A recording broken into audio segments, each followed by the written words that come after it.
గురూజీ 72 గంటల్లోనే ఫోన్ లోని అద్భుతమైన జ్యోతిష్య పరిష్కారం చూపిస్తారు. నమ్మండి, నమ్మకపోండి, ఇది నిజం. శ్మశాన కాళి రుద్ర చౌడీదేవి ఆరాధకులు నంబర్ 1 వశీకరణ స్పెషలిస్ట్ గురూజీ.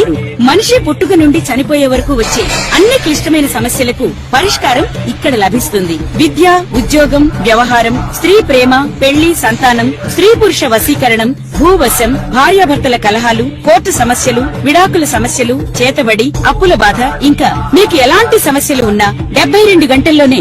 ఓం గం గణపతియే నమః. స్వర్ణలక్ష్మి నమస్తే అస్తు. పరబ్రహ్మ స్వరూపిణి రాజ్యం దేహి ధనం దేహి సర్వకామాంచ దేహి మే. శ్రీ పరాభావనవ సంవత్సరంలో మేషరాశి వారందరికీ అష్టైశ్వర్యాలతోటి భోగభాగ్యాలతోటి చక్కగా అందరూ వృద్ధి చెందుతూ అసమాన సౌఖ్యం పరాక్రమాలతో ఉన్నతంగా ఎదగాలని చెప్పేసి నేను కోరుకుంటున్నాను. అందరికీ విషెస్ చెప్తూ శ్రీ పరాభావనవ సంవత్సరంలోకి ఈ రాశి వారికి ఎలా ఉందో మనం చూద్దాం. మేషరాశి కనుక చూసుకుంటే వీళ్ళకి అశ్విని 1, 2, 3, 4 పాదాలు, భరణి 1, 2, 3, 4 పాదాలు, కృతికా పాదం అంతా ఈ రాశిలో ఉంటారు. పేరు బలం ప్రకారం చూసుకుంటే వీళ్ళకి చూ, చే, చో, లాలీలులో ఆ అన్న అక్షరాలంతా కూడా ఈ మేషరాశిలో ఉంటారు. మనం ఇందులో ఆదాయము, వ్యయము, రాజ్యపూజ్యం, అవమానం కనుక చూసుకుంటే ఈ రాశి వాళ్ళకి ఆదాయం 11, వ్యయం 5 ఉంది, రాజ్యపూజ్యం 2, అవమానం 4 ఉంది. ఈ యొక్క స్టాటిస్టిక్స్, ఈ ఫిగర్స్ కనుక మనం చూసుకుంటే వీళ్ళకి ఆదాయం చాలా ఎక్కువగా ఉంది, వ్యయం చాలా తక్కువగా దాన్ని గమనించుకోవాలి. అలానే రాజ్యపూజ్యం 2 ఉంది, అవమానించే వాళ్ళు ఎక్కువగా ఉన్నారు. అంటే ఈ రాశి వాళ్ళకి ఈ రాబోయే సంవత్సరంలో అన్ని విధాలుగా బాగుంటుంది. మీ చుట్టూ మిమ్మల్ని అవమానించే వాళ్ళు ఎక్కువ ఉంటారు. మీ చుట్టూ చాలా మంచిగా నవ్వుతూ మీకు వెనక అన్ని రకాలుగా చెడు చేసే వాళ్ళు ఎక్కువ ఉంటారని కొంచెం గమనించుకోవాలి. ఇంకొక ముక్కలో వీళ్ళకి శని యొక్క ప్రభావం కూడా ఉండటంతో జూన్ తర్వాత ఇలా నమ్మించి మోసం చేసే వాళ్ళు ఎక్కువ ఉంటారు.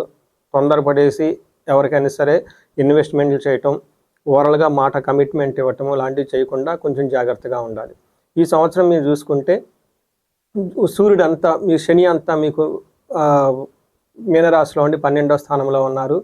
తర్వాత గురుడు వచ్చేటప్పటికి 3వ స్థానంలో మిథున రాశిలో ఉన్నారు. జూన్ తర్వాత కర్కాటక రాశిలోకి వెళ్తూ ఉన్నారు.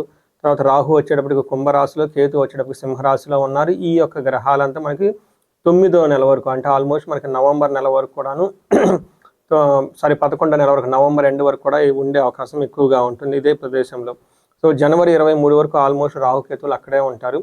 ఈ ప్రకారం చూసుకుంటే ఈ యొక్క గ్రహస్థితిని బట్టి మనం చూసుకుంటే మహర్షులు మనకి సంస్కృతంలో ఏం చెప్తారంటే లఘుగోచరం, సూక్ష్మగోచరం అన్న కాన్సెప్ట్ ప్రకారం చూసుకుంటే వీళ్ళకి అర్ధవిహితం, స్థితి నాశనం, సౌఖ్యం, శౌకం అని చెప్తారు. అది మనకు ఫస్ట్ 6 months.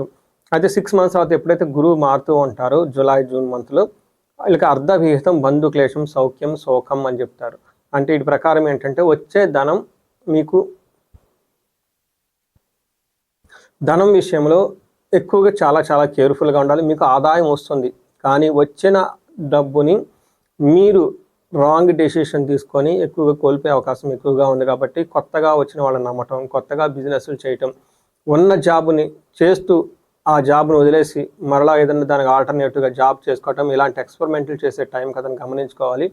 ధనం కోల్పోయే అవకాశం ఎక్కువగా ఉందని గమనించండి.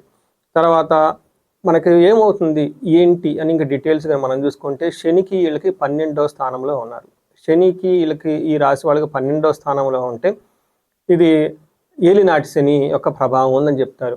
అయితే ఏలినాటి శని యొక్క ప్రభావం ఫస్ట్ 6 months కంటే తర్వాత 6 months, జూన్ 2న గురువు ఎప్పుడైతే మారుతూ ఉన్నారో మనకు గోదావరి పుష్కరాలు వస్తూ ఉంటాయో ఈ పుష్కరాల టైంలో తర్వాత వీళ్ళకి కొంచెం ఎక్కువగా ఇబ్బంది పడే అవకాశం ఎక్కువ ఉంటుందని గమనించుకోవాలి. శని వీళ్ళకి చూసుకుంటే మానహాని, కృషిర్ భోజన మల్పశ, నిత్య సంవాద దారిద్ర్య ద్వాదశి స్థానగే శనౌ అని మనకి మహర్షులు సంస్కృతంలో చెప్తారు. దాని యొక్క మీనింగ్ ఏంటంటే నిత్య సంవాదం, దారిద్ర్యం, మానహాని. ఈ 3 చాలా ముఖ్యమైన పాట. అంటే మీ చుట్టూ ఉన్న వాళ్ళతో అతిగా మీకు గొడవలయ్యే అవకాశం ఎక్కువగా ఉంటుంది. రెండోది అవమానించబడే అవకాశం ఎక్కువగా ఉంటుంది. మూడోది మోస్ట్ ఇంపార్టెంట్, ధనానికి ఇబ్బంది పడే అవకాశం ఉంటుంది. గమనించండి, మీకు సహజంగా ధనం ప్రవాహం ఉంటుంది. అయితే ఈ కొత్త బిజినెస్లు చేయటం వల్ల, కొత్తగా పరిచయాలు అవటం వల్ల, లేదంటే ఏదో స్పెక్యులేటివ్ ఆన్లైన్ ఇలాంటివి చేయటం వల్ల మీరు ఫైనాన్షియల్ కమిట్మెంట్స్కి అనవసరంగా ఇరుక్కొని పోయి ఆ తర్వాత ఆ డబ్బులు రాక మళ్ళీ మీకు ఇచ్చిన కమిట్మెంట్ ఫిల్కి వేరే వాళ్ళకి డబ్బులు తీసుకొచ్చి ఇవ్వటం, ఇలాంటి పనులన్నీ ఎక్కువ చేసే అవకాశం ఉంటుంది. కాబట్టి ఈ విషయంలో 1-2 సార్లు చాలా చాలా కేర్ఫుల్గా ఉండాలి. దొంగతనాలు జరగటమా, లేదంటే టోటల్గా ఫైనాన్స్కి సంబంధించిన వ్యవహారాల్లో చాలా కేర్ఫుల్గా ఉండాలి. తర్వాత ఫాదర్లీ ఫిగర్ లాంటి వాళ్ళు ఎవరిని ఇంట్లో ఉంటే కొంచెం జాగ్రత్తగా ఉండటం ఎంతైనా అవసరం. అయితే శని మీకు ఇలా 2 విషయాల్లో చాలా ఇంపార్టెంట్ రిస్కీ చూస్తున్న, గురువు మీకు 3వ ఇంట్లో ఉండటంతో చాలా విషయంలో అనుకూలంగా ఉంటుంది. ఏ విషయంలో పెళ్ళయ్యే అవకాశం ఎక్కువగా ఉంటుంది ఈ రాశి వాళ్ళకి. తర్వాత తీర్థయాత్రలు తిరిగే అవకాశం ఎక్కువగా ఉంటుంది. మంచి ధన ప్రవాహం అయితే ఎక్కువగా వస్తూ ఉంటుంది, చక్కగా ఉంటుంది. అయితే ఒక్క విషయంలో గుర్తుపెట్టుకోవాలి, నమ్మించి మోసం చేసేవాళ్ళు ఎక్కువగా ఉంటారని గమనించుకోవాలి. ధనం విషయంలో లేదా కుటుంబానికి సంబంధించిన ఆచార వ్యవహారాలలో ఏదో మీరు ఎక్కువగా నమ్మకం పెట్టుకుంటే ఆ పని కాకుండా ఉండే అవకాశం ఎక్కువ ఉంటుంది. తర్వాత గురువు మీకు మారటంతో జూన్ 2వ తారీఖున ఇక్కడ ప్రాబ్లమ్స్ కొంచెం ఎక్కువగా ఉండే అవకాశం ఉంటుంది. మనకేం చెప్తారంటే మహర్షులు, దేశ త్యాగం, బుద్ధి చాంచల్యం, యాచనం, తేజోహాని, ధన వ్యయం అని చెప్తారు. అంటే ఈ టైంలో దేశ త్యాగం, ఉన్న ఊరిని వదిలిపెట్టేసి దూరంగా వెళ్ళే అవకాశం ఎక్కువగా ఉంటుంది. ఎప్పుడు మీరు నోరెత్తి నాకు ఇది కావాలి అనే అడగని వ్యక్తులు కూడాను నాకు ఈ అవసరం ఉంది, ఇది కావాలని చెప్పేసి అడిగే పరిస్థితి ఎక్కువగా ఉంటుంది. గుర్తుపెట్టుకోండి, జూన్ తర్వాత గోదావరి పుష్కరాల తర్వాత కొంచెం జాగ్రత్తగా ఉండటం. 2 విషయాలు, అధికార నష్టం, మోసపోవటం. గుర్తుపెట్టుకోండి, మైండ్ యువర్ ఓన్ బిజినెస్. నేను కొంచెం అంటున్నానని చెప్పేసి గట్టిగా ఏమనుకోవద్దు. ఈ రాశి వాళ్ళు మేషం పేరులోనే ఉంది కాబట్టి పౌరుషంగా స్వయం కృషితో చక్కగా ముందుకెళ్లే రాశి వాళ్ళు. ఇలాంటి వాళ్ళకి మీకు అనవసరంగా ఎవరినో నమ్మి మోసపోయి దానిని మీరు భర్తీ చేసుకోవడానికి వాళ్ళ దగ్గరికి వెళ్ళే అవకాశం ఉంది. కాబట్టి 1-2 సార్లు వచ్చే అవకాశం ఎక్కువగా ఉంటుంది. జాగ్రత్తగా ఉండండి. మనకి 4వ స్థానంలో, జన్మరాశి నుంచి 4వ స్థానంలో గురువు ఉన్నప్పుడు మనకి పురాణాల్లో ఒక సత్య హరిశ్చంద్ర గురించి చాలామంది తెలిసే ఉంటుంది. ఆయనకి ఆ రాజ్యాన్ని అంతా వదిలిపెట్టుకొని కొంతకాలం దేశ త్యాగం చేయవలసిన పరిస్థితి వచ్చింది. అతని జాతకం ఆ మహారాజు యొక్క జాతక ప్రభావం కనుక చూసుకుంటే 4వ స్థానంలో గురువు ఉన్నప్పుడు ఇలాంటి సంఘటనలు జరిగినాయి అని చెప్పేసి మనకు చెప్తూ ఉంటారు.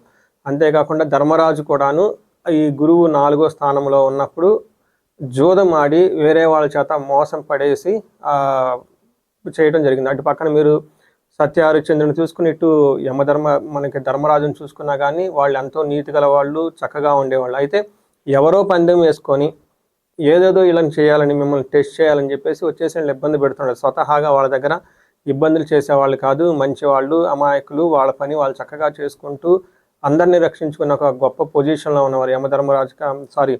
మనకి చూసుకుంటే సత్య హరిశ్చంద్ర కానివ్వండి, ధర్మరాజు కానివ్వండి, అలా పెద్ద ఉన్న వాళ్ళకి కూడా 4వ స్థానంలో గురువు ఉండటం వల్ల అనవసరంగా వేరే వాళ్ళ చేత చీట్ చేయబడి మోసపడి ఉన్నారు. కాబట్టి ఇది అవకాశం ఎక్కువగా ఉంటుంది. కాబట్టి కొంచెం జాగ్రత్తగా ఉండవలసింది గమనిస్తున్నాం.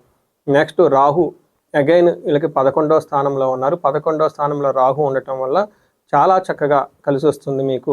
ఏం చెప్తారంటే మహర్షులు, గోజీవాజీ సంఘానం క్షీరాన్నాది సుఖ భోజనం వస్త్రమాల్యాది లాంఛనం ఏకాదశిగతో ఫణి అంటారు. అంటే జనవరి వరకు మీకు రాహు 11వ స్థానంలో ఉండటంతో విశేషమైన లాభం ఉంటుంది. ఎలాంటి లాభం అంటే మీకు ఈ పూర్వకాలంలో అయితే ఆవులు, గుర్రాలు, ఏనుగులు, ఎలిఫెంట్లు, సర్వెంట్లు మొత్తం అంతా హెల్ప్ చేసేవాళ్ళు అన్నట్లు మనకు చెప్తారు. అంటే ఇప్పుడు దేశం కాలమాన పరిస్థితుల ప్రకారం మీకున్న టెక్నాలజీ కానివ్వండి, ఇంటర్నెట్, కార్లు, మీకున్న సర్వెంట్స్, ఇలా ప్రతి ఒక్కళ్ళు మీకు అనుకూలంగా ఉన్నది ఎవరైతే ఉన్నారో వాళ్ళంతా మీకు సపోర్ట్ ఇచ్చేసి ముందుకు తీసుకెళ్లే అవకాశం ఎక్కువగా ఉంటుంది. ఈ రాశి వాళ్ళకి ఏలినాటి శని యొక్క ప్రభావం సుమారు ఒక 1 ఇయర్ క్రితం స్టార్ట్ అయినా కానీ ఎక్కువగా ఎవరు సఫర్ అవ్వలేదు. దానికి కారణం ఏమంటే రాహు ఇలాంటి గ్రహాలు చక్కగా అనుకూలించటం వల్లని గమనించుకోవాలి. సో చూసారు కదండి, ఈ మేషరాశి వాళ్ళకి నక్షత్రం ప్రకారం కూడా మీకు ప్రిడిక్షన్ చెప్తాను. అశ్విని నక్షత్రం వాళ్ళకి ఎవరైతే ఉన్నారో రియల్గా గుర్తుపెట్టుకుంటే చాలా బాగుంటుంది. వీళ్ళకి ఎంత బాగుంటుంది అంటే ఇలా ఐశ్వర్యవంతంగా ఉంటారు, సంతోషంగా ఉంటారు, సుఖంగా ఉంటారు, ధన ప్రాప్తి ఉంటుంది, హెల్త్ బాగుంటుంది, ధనలాభము, విశేష ధనలాభము, సుఖము. చూసారండి, మేషరాశిలో ఉన్న అశ్విని నక్షత్రం వాళ్ళకి గోచార రీత్యా, అంగగోచార రీత్యా చాలా చక్కగా బాగుంది. అదేవిధంగా భరణీ నక్షత్రం వాళ్ళకి ధన ప్రాప్తి ఉంటుంది, సంతోషము, ఐశ్వర్యము, ధనలాభము, సర్వజన పూజ్యము, అందరి చేత చక్కగా గౌరవింపబడే ఒక గొప్ప అదృష్టము ఈ మేషరాశి వారికి ఉంది.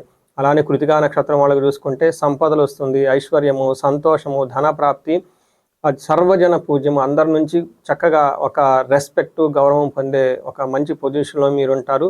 వీటితో పాటు ఇయర్ ఎండ్లో ఆగస్టు తర్వాత గురువు మారిన తర్వాత కృతికా నక్షత్రం వాళ్ళు కొంచెం హెల్త్ విషయంలో జాగ్రత్తగా ఉండటం ఎంతైనా అవసరం. సో చూసారు కదండి, మీకు ఒక్కొక్క గ్రహము మేజర్ గ్రహాలు ఏ విధంగా మీకు ఉపయోగపడుతుంది, అలానే నక్షత్రం ప్రైస్ ఏ ప్రకారంగా ఉంది కూడా మీకు చెప్పడం జరిగింది. ఒక విషయం గమనించుకోవాలి, ఎప్పుడైనా సరే కొంచెం ప్రికాషన్స్గా తీసుకుంటే చాలా చాలా మంచిది. ఆధ్యాత్మికంగా ఈ రాశి వాళ్ళు ఏలినాటి శని ప్రభావం చేత ఉండటంతో ఇందాక చెప్పిన విధంగా అనుకోని విధంగా మీకు ఇబ్బందులకు గురి చేసే వాళ్ళు ఉంటారు. కాబట్టి మీరు ముందు జాగ్రత్తగా శనికి సంపూర్ణ శాంతి పూజలు చేయించుకోవడం చాలా ఇంపార్టెంట్. శనికి సంపూర్ణ శాంతి పూజలు, దక్షిణ కాళీ అమ్మవారి యొక్క మంత్ర జపం కూడా చేయించుకోవడం చాలా చాలా మంచిది. వీటితో పాటు మన్యు పాశుపత అభిషేకం చేయించుకుంటే ఇంట్లో మీ ఇంటికి 1-2 సార్లు చాలా మంచిది. వీటితో పాటు శని పిప్పలాద స్తోత్రం ఉదయం కానీ సాయంత్రం కానీ చక్కగా భక్తిగా చదువుకోవటం, శనివారం ఆంజనేయ స్వామికి తైలాభిషేకం చేయించుకోవటం చాలా మంచిది. అయితే ఒక ముఖ్యమైన సూచన, ఈ రాశి వాళ్ళకి ఏంటంటే కొత్తగా ఏ బిజినెస్లు స్టార్ట్ చేయటం ఈ ఉన్న టైంలో అంత అనుకూలం కాదు. అలానే కొత్తగా నమ్మిన పరిచయాలు చేసుకోవటం కానీ కూడా అంత మంచిది కాదని గమనించుకోవాలి. ఇది కాకుండా ఇండివిడ్యువల్గా మీ యొక్క వ్యక్తిగత జాతకం చూడటం చాలా ఇంపార్టెంట్. మీకు దశాభుక్తి చక్కగా ఉన్నాయంటే ఈ యొక్క ప్రభావం అంత ఎక్కువగా పడదు. ఇన్ కేస్ మీ ఇండివిడ్యువల్గా దశాభుక్తి సరిగా లేకపోయినా ఆ దశాభుక్తి మీకు 8వ స్థానానికి ఇలా కొన్ని రకాల క్యాలిక్యులేషన్ చూసుకోవాల్సి ఉంటుంది. అవి కనుక సరిగా లేనప్పుడు ఈ ఏలినాటి శని ప్రభావం చాలా ఎక్కువగా పడే అవకాశం ఉంటుంది. ఇంతే కాకుండా కొన్ని సందర్భంలో మీకు శాపాలు, బ్లాకేజెస్ అంటారు అనమాట. మనకి ఈ మీ అభివృద్ధికి గ్రోత్కి ముందుకెళ్లకుండా కొన్ని ఆటంకాలు, బ్లాకేజెస్ ఉంటాయి. వీటిని మన శాపాలు అనొచ్చు, దోషాలని రకరకాలుగా మనం పిలుస్తూ ఉంటారు. ఇన్ కేసు ఎవరికైనా కనుక బాగలేకపోతే ఒక్కసారి మీ హారోస్కోప్ చక్కగా చెక్ చేయించుకోండి తరోగా. మీ వయసు కనుక 35 to 45 ఉండి ఇంకా ఎన్ఆర్ఐలు అనుకోండి, లేదంటే mid level manager, senior level manager, ఇలా ఈ మేనేజర్ పొజిషన్లో ఉండే నాయకత్వ లక్షణాలు ఎవరికైతే ఉన్నారో, ఎందుకంటే మీరు ఒక సీనియర్ పొజిషన్ లెవెల్లో ఉంటారు కాబట్టి ఓ 10 years సాలిడ్ ఎక్స్పీరియన్స్ ఉంటుంది, ఎడ్యుకేషనల్ ట్రాక్ రికార్డు ఉంటుంది. ఎక్కడో మీకు తెలవకుండా మధ్యలో ఆగిపోయారు అనుకుంటే ఒకసారి మీ జాతకాన్ని చక్కగా విశ్లేషణ చేయించుకోండి. నేను ఐటీ ఎంప్లాయీస్కి, ఎన్ఆర్ఐస్కి, హూ ఆర్ ద లీడర్షిప్ ఉన్న వాళ్ళకి ఎక్స్క్లూజివ్ హారోస్కోప్ స్టడీ చేస్తూ ఉన్నాను నేను. ఎందుకంటే 35 to 45 మోస్ట్ ఇంపార్టెంట్ ఏజ్లో ఉంటుంది. లాట్ ఆఫ్ ఆబ్లిగేషన్స్ కూడా ఉంటాయి ఆ టైంలో. అందుకని వీళ్ళ గురించి ఎక్స్క్లూజివ్ ఈ చెప్పిన కేటగిరీ వాళ్ళకి చేస్తూ ఉన్నాను. ఇన్ కేస్ మీరు అందులో ఉండి ఎక్కడన్నా లైఫ్ ఆగిపోయింది అని మీకు అనిపిస్తే ఖచ్చితంగా ఒకసారి మీ హారోస్కోప్ తరోగా చెక్ చేసుకోండి. మీకు అష్టలక్ష్మి గురించి చక్కగా ముందుకెళ్ళటానికి స్వర్ణలక్ష్మి విశేష హోమం చేయించుకోండి. తర్వాత అన్యోన్య దాంపత్య పాశుపత అభిషేకం చేయించుకోండి. ఇన్ కేసు మ్యారేజ్కి సంబంధించి కానీ ఎక్కడ కానీ బ్లాకేజెస్ కానీ ఆ విషయంలో బాగలేకపోతే, లేదా మీకు ఇంకా వేరే ఇతరత్ర ప్రాబ్లమ్స్ ఏమైనా ఉన్నా కానీ మహామృత్యుంజయ హోమము, మృత్యుంజయ జపము, ఇలా పెళ్లి కాని వాళ్ళకి అన్యోన్య దాంపత్య పాశుపత అభిషేకం, విశ్వావశ గంధర్వరాజ హోమం, ఇవన్నీ చేయించుకుంటే మీకున్న ఆటంకాలు ఎలాంటివైనా సరే అవన్నీ తొలగిపోయేసి జీవితంలో చక్కగా 10 రెట్లు ఈ శ్రీ పరాభావనవ సంవత్సరంలో మీకు ఎన్నో అవకాశాలు ఉండే అవకాశం ఉంటుంది. ఈ రాశి వాళ్ళందరికీ అష్టైశ్వర్యాలు కలగాలని, భోగభాగ్యాలు కలగాలని చెప్పేసి నేను కోరుకుంటున్నాను.